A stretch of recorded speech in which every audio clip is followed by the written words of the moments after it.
Step into Value Zone Hyper Mart నమస్తే welcome to Suman TV 2015 October 22న చివరిసారి ఒకరి ముఖం ఒకరు చూసుకున్నారు.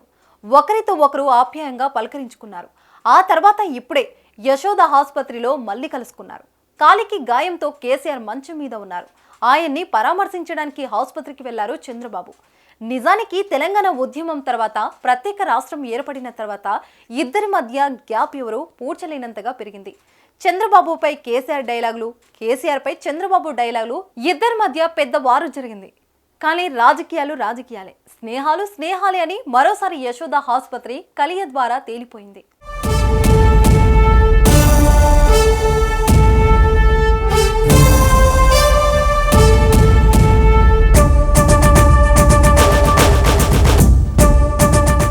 మళ్లీ దశ తెలంగాణ ఉద్యమం మొదలు కాకముందు కేసీఆర్ టీడీపీలో కీలక నేతగా పనిచేశారు.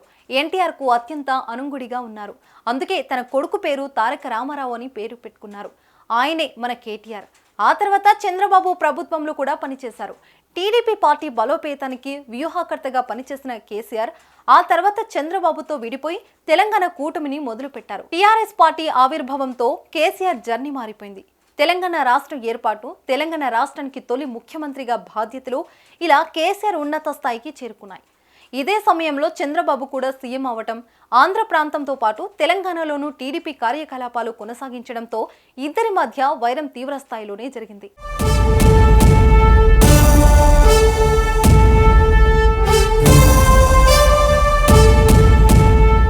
తెలంగాణ ఉద్యమం జోరుగా సాగుతున్న రోజుల్లో టీఆర్ఎస్ టీడీపీ మధ్య పొత్తు కూడా కుదిరింది. 2004 ఎన్నికలో అఖండ విజయాన్ని సాధించిన వైఎస్ రాజశేఖర రెడ్డిని 2009లో ఓడించడానికి ప్రతిపక్షాలన్నీ కలిసి మహాకూటమిగా ఏర్పడ్డాయి. వామపక్షాలతో కలిసి తెలంగాణలో టీఆర్ఎస్తో టీడీపీ పొత్తు పెట్టుకుంది. వైఎస్ ప్రవాహం ముందు మహాకూటమి నిలబడలేకపోయింది. కేసీఆర్ను చంద్రబాబు దగ్గరగా చూసింది, కలిసింది అదే సందర్భం. ఆ తర్వాత మళ్ళీ రాష్ట్రం విడిపోయిన తర్వాతే ఇద్దరు ఒకరి ముఖం ఒకరు చూసుకున్నారు.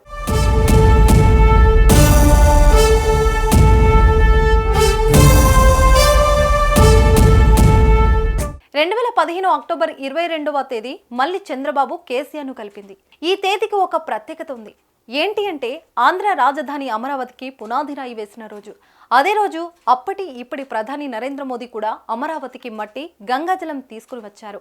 అమరావతి శంకుస్థాపన తర్వాత కేసీఆర్ చంద్రబాబు మనసు విప్పి మాట్లాడుకున్నారు.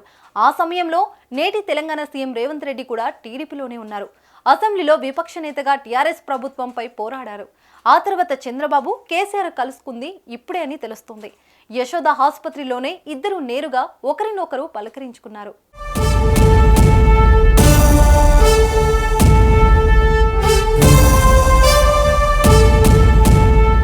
ఆంధ్రప్రదేశ్ రాజకీయాల్లో చంద్రబాబు కీలకమైన వ్యక్తి. పొలిటికల్ ఫైట్ లో భాగంగా చంద్రబాబును ఏపీ సిఐడి అరెస్టు చేసింది. చంద్రబాబు అరెస్టు దేశవ్యాప్తంగా సంచలనం సృష్టించింది. అయితే ఆ ప్రభావం తెలంగాణలో కూడా కనిపించింది. చంద్రబాబు అరెస్టు పైన బీఆర్ఎస్ పార్టీ స్పందించాలనే డిమాండ్లను సోషల్ మీడియా పబ్లిక్ ముందుకు తీసుకొచ్చింది. కానీ ఆ సమయంలో ముఖ్యమంత్రిగా ఉన్న కేసీఆర్ స్పందించలేదు. 1-2 సార్లు కేటీఆర్ స్పందించినా ఆ విధానం బాబు అభిమానులో కొంత అసహనానికి కారణమైంది. ఆ తర్వాత బీఆర్ఎస్ బాబు పట్ల వైఖరిని మార్చుకున్నా ఫలితం లేకుండా పోయింది.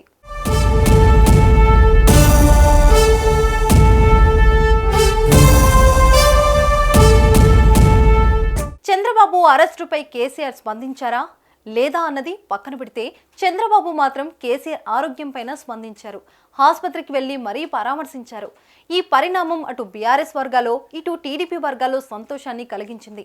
తెలంగాణ కొత్త సీఎం రేవంత్ రెడ్డి కూడా ఇదే విధంగా ఆసుపత్రికి వెళ్లి కేసీఆర్ను పరామర్శించడం, ఆ తర్వాత చంద్రబాబు కూడా ఆసుపత్రికి వెళ్లి కేసీఆర్ని పరామర్శించడంతో ప్రాంతాలు వేరైనా తెలుగు వాళ్ళ ఆత్మలు, బంధుత్వాలు వేరు కాదు అని రుజువు చేసినట్టయింది.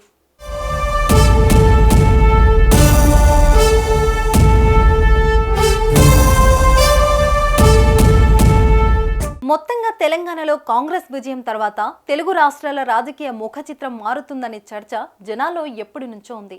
తాజా పరిణామాలు ఆ చర్చలు ముందుకు సాగటానికి అనేక దారులను తీస్తున్నాయి.